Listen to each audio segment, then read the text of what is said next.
Basta, ang lahat ng mga pinagdaanan ng mga paisiyan ay may kapalit na success, windfall of abundance. Yan. At syempre, acceptance ang kailangan para mawala ang mga negatibo, lesin ng takot, pagiging guilty, sama ng loob o yung mga galit sa kapwa. Ayan. Panoorin nyo guys ang aking pagka-relate sa mga tarot readers na to.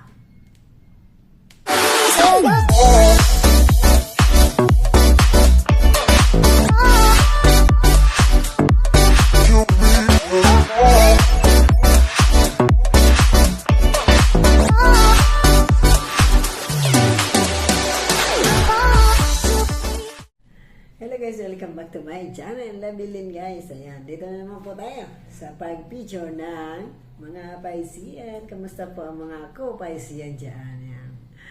I miss you all guys. At eto, ano nga ba? Ayan, here I go again. Nagmarites na naman ako guys. At ano nga ba? Sabi daw ay, ang mga paisiyan ay destined to be a successful someday. Millionaire nga, sabi ng iba yan. Ako, I claim it na. I claim it guys. I claim it talaga. Deserve talaga daw ng mga paisiyan ang maging successful someday. O, di ba? Claim na natin yan guys. Ayan. Shout out po sa inyo lahat. Maraming salamat po sa paghihintay ng mga ipipicture ko dito sa aking channel. At salamat po sa nag-stay. Ang mga paisiyan talaga ay grabe pagod na nga. At ayun nga. Sa bagay, kahit naman sino napapagod, diba? Pero may kakaibang mga experience ang mga paisiyan. At yan nga, may mga namarates na naman ako guys. Pero kahit man anong pagkapagod daw ng mga lalo na yan, relate ako. At naramdam ko guys, grabe. Ay talagang kailangan pa rin daw magpahinga. Kahit naman sino talagang kailangan magpahinga. At bigyan ang panahon ng ang sarili. Yan. At marami guys akong na-relate na naman. Ano ba yung buhok ko? Marami na naman akong na-relate guys sa mga basa ko. Sa mga paisiyan. At ito syempre isi-share ko sa inyo. Ayan. Kahit anong pagod daw ng kahit anong pagod daw ng mga paisiyan, talagang palaban pa rin ang paisiyan, di ba? Yan. Shoutout sa mga paisiyan, hindi palaban dyan.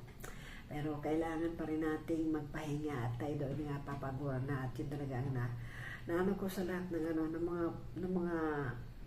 mga tarot reader kong mga idol. Ayan. Siyempre, ano ng aking Lola Baby. Shoutout po sa iyo. I miss you all. Hindi na ako nakakaano ng iyong alay.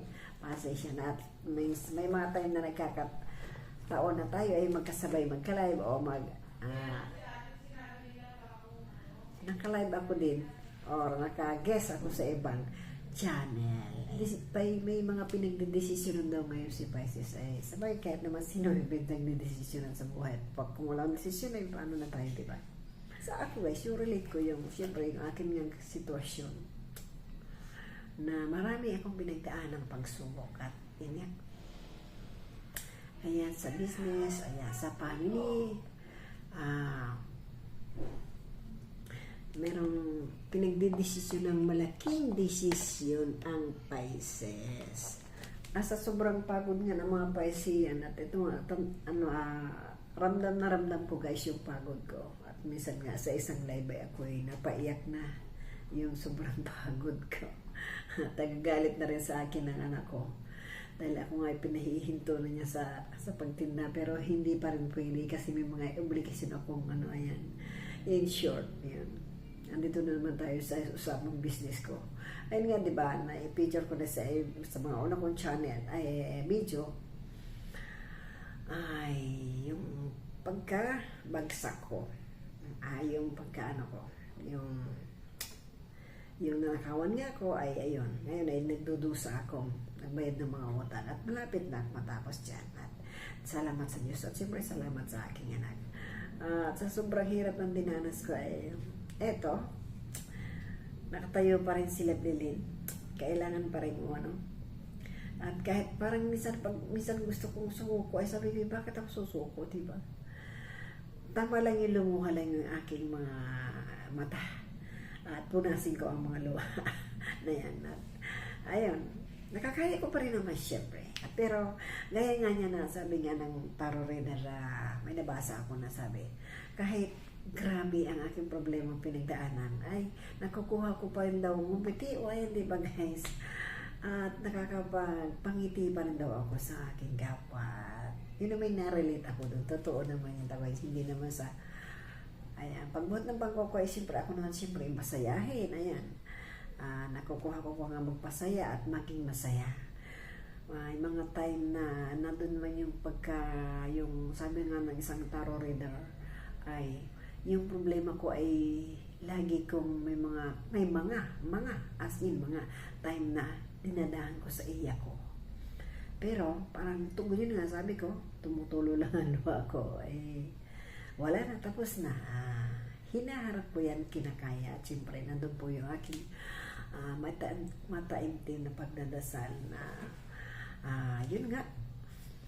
Sabi, i-claim na natin yung mga kapaisiyan yung tayo daw ay magiging mayaman o magiging successful daw tayo. At yung susobra na, yun nga, sa sobrang ating kabaitan daw ay may rewards nga tayo. Kaya ayan, abang-abang na lang natin. At ayan, ang mga paisiyan ngayon ay shout out sa may mga love life dyan. Sana all. Ayan. At ako naman, bilang isang medyo relate ako dun sa basa ng ilan na tarot reader na ano daw, na may medyo may edad daw na mga nagkakagusto sa akin. Totoo naman. May mga nababaliw-baliw sa akin guys na sumura tumatawag, umaano. Nag-chat, grabe. Ay, syempre kahit paano naman hindi masapihikan. Mamimili ako nung alam ko yung dinanas ko noon ay hindi ko nadadanasin yung mga kahirapan at yung hindi magagandang sitwasyon o pakikipagsama o yung karelasyon ay ayaw ko nung ulit yung mga mga bad experience ko. Kaya kumbaga syempre pili-pili lang din pag may time. At ito guys, yun nga sabi siya, speaking of love life, ayan. At dahil diyan, relate din ako dun sa basa na sabi ay may sumabotahe daw sa akin. O, ito eksakto nga. At ayan nga, ang aking FBI talagang problema ko at iniyakan ko ng ilang araw. Diba? Iniyakan ko ng ilang araw, guys. Kasi siyempre napalitan yung aking pangalan, guys. Ayan, ingat-ingat po tayo. Palagi tayong bibigyan ng number. At may napagbigyan po ako ng number ko sa WhatsApp. Ayan. After that, ay talagang wala yung aking tunay na pangalan sa Pinakialaman ng aking ang aking ibiname ay naging lalaking pangalan at may picture na Arabo. Hindi ko kilala yun, guys. Ayun pala, may umamin guys na yung kachat kong nasa WhatsApp. Ayan, ay, siya nga ang may gawa, guys. At yun, gusto ang pagbayaran na 1,000 at talagang ako'y umiyak guys sa guy na yun. Sabi ko, basta sinabi ko ang lahat, sabi ko, please, I have nothing to pay you. I have nothing, sabi ko talaga, as in, sabi ko, naiiyak talaga ako. Drin naman ko, as in, totoo naman ako, struggling yun sa pera, diba? Hindi ko na naitatago. At ang hirap itago guys, ito, nagpipicture ako ng ito, napili ko yung isa sa ko nga ito, i-share ko yung bilang relate sa mga basa ng mga tarot readers ay naisishare ko na yung totoong buhay. Ganyan ka-honest ang Pisces. So, share out sa mga hindi honest dyan ang Pisces. So, di ba mga Pisces yan? At ano pa nga ba yan? Kaya ingat-ingat po kayo dyan. Pero ngayon okay na yung aking Facebook. Kaya ingat-ingat guys. Huwag kayo maniwala sa mga lahat sa mga mga nag-chat sa inyo. Ako lahat as in. Siguro hindi lang 30 mula noon ay mga scammer. Ayan. Salamin ninyo po ako ha. Nagkaganyan ang FB ko at saka talaga ang daming nangyari sa akin na kaanuhan mo pag ko niya na yan ang init guys. Ang into dito ako sa baba. Ayan na po, ano pa nga ba guys? Ayan. Ayun nga, may kadil nga akong medyo may edad daw at ilan nga nagchat-chat sa akin na, abay gusto ako guys. gusto ko. Siyempre, pipili naman ako nung ayoko nung masyadong matandaan na kung sakaling ano. Kahit ba siya totoo din sa akin eh. Kung totoo siya sa akin eh, ba't ako hindi ko naman, ayoko nung may edad guys. Kung kahit paano yung, alam kong, ang ganda naman yung medyo bata-bata kahit paano. Hindi naman yung bata sa akin, ayoko na. Dala na ako sa ganun guys. So ayun guys, tapusin na natin ang about love life na yan. At okay, wala na akong pakialam ko ako bibigyan pa ni Lord. Thank you. Kung hindi ay masaya pa rin ako. Naghintay pa rin ako sa kung ano decision sa akin ng nasa taas, di ba? So ayun pa nga tungkol sa aking tungkol sa aking karar. Ayan, sa karar ka. Ay sana naman ay hindi magkaroon ng problema ang aking YT channel. At ito nga, para tuloy-tuloy tayo mag-share ng mga kaalaman natin kahit ano. At ito, yung mga sunod-sunod na problema ng mga paisiyan ay dadaan lang yan. Lilipas yan at matatapos. At ikilay natin yan, yung mga positive na yan, ng mga paisiyan na destined to be successful someday. I-claim ko yan kasi ako hindi pa nawawalan ng pag-asa na kahit sa aking business na ako na medyo napapagura na sobrang stressful ang aking naging sitwasyon sa aking pag-ano ay laban pa rin ako at yun nga kaya kong i-manage ng solo na ngayon, lalo na ngayon na nagkaroon ako ng aral. Ayan, nagkaroon pa ako ng maraming aral. Ayan, sa love life ko, ayan yung pagkikipag-chat ko, o di ba nagkaganyan ang aking FB. Ayan, sa aking negosyo, o di ba? Kaya ang laking aral na mga napulot ko sa aking Saan nga ba tayo nagkakaroon ng aral sa buhay ko? Di syempre yung ating nakalipas, di ba? Kahit yung buhay na, sabi nga ng mga tarot readers ay, ang galing ni guys, sabi niya, yung bang parang revenue din ang sabihin, algorithm mo, parang dito sa YouTube din yung aking, walang progress. Yung negosyo ko daw, palibasa nga ako may pinagbabayaran nga, nadamay ang aking anak. Sabi ng isang tarot reader ay, kung kailan daw ako nagsisikap at nag-iisip ng magandang kung pabagsak ng pabagsak o nagkakaroon ng mga problema sa pera, ay totoo naman guys. Talaga ako struggle sa pera. At sunod-sunod akong nakakawan. Sunod-sunod ang dagok ng buhay. Pero, ang lahat ng yan ay may reward. Yung mga pinagdaanin ko nila. Kaya ako'y positive na lalo ngayon. Mga naano ko ng mga nakaraan na yan. Tagang ako'y sobra para kung ginanong nga, di ba sabi ko. Kaya sobra ang hirap ng dinanas ko guys kasi i-let go ang mga yan, kalimutan yung mga sama na loob, i-let go na takot at mga pagiging negative, guilty yan, mga yung minsan na kong guilty, yung sobrang stress kung ano mga nagiging problema ko ay inaano ko na, nababanggit ko lang siyempre, pero nandun pa rin ang pagiging positive ni Lovelyn. Ayan. Siyempre, yun, sa lahat ng naging ko, ay isang malaking aral na tungkol sa pera, yung dagdagan ang pag-iingat ng kaperahan. Ayan, di ba? Kaya kahit kayo po yan, dagdagan nyo ng pag-iingat ang inyong mga mahalagang bagay.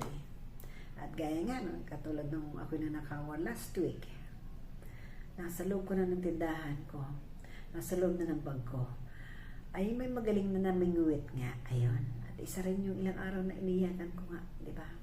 Grabe talaga. Pero sabi pa ng isang tarot reader dyan, ay,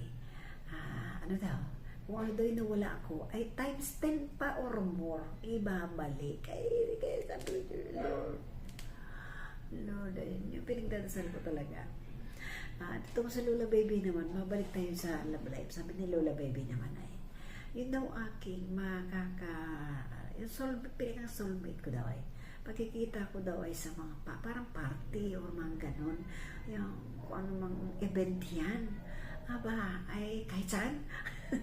Kung talaga di ba guys? Ayan.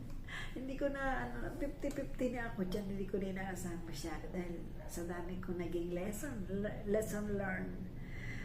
Pinagdaan na bumano na, di ba?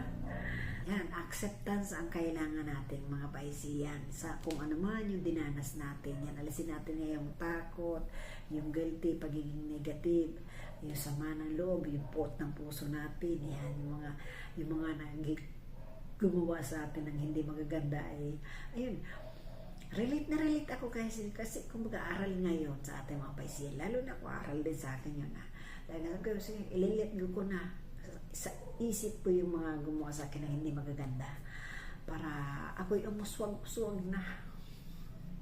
O diba? Yun ay isang malaking pagsubok nga ng sa mga paisiyan. Kaya shout out sa mga hindi nakadanas yan. Sana all na ang paisiyan nga ay naghahanap ng balanse sa buhay. Siyempre, yun nga, parang gaya nga ng isang tarot reader na sabi ng isang tarot reader, may mga time daw na tinatanong ko ang sarili at yun, relate ako kung bakit naranasan ko ito. Ganun nga talaga ko. Kumbaga, parang tinatanong ko na minsan na, Lord, ano po bang balak niyo sa akin? Hindi ko maiwasan may tanong ganun guys kasi eto, nakatira ako sa magandang bahay. Sana ko naman ito. Hindi ko naman sinasabing ako kumbaga palibasa hindi maganda aking talagang super tulong ang aking anak. Palibasa nga ayan. Nadamay sila sa aking mga naging problema tungkol sa pera. At siyempre pinagpapasalamat kayo sa Diyos siyempre sa kanila. Dahil naiintindihan nila ako. At dahil sa mga yon ay windfall of abundance naman ang mangyayari kay Pisces. Ayan, i-claim ko yan. Claim ko tayo guys. Kayo rin guys, ayan mahaba ng aking video guys. Thank you for watching. Thank you for watching and God bless everyone.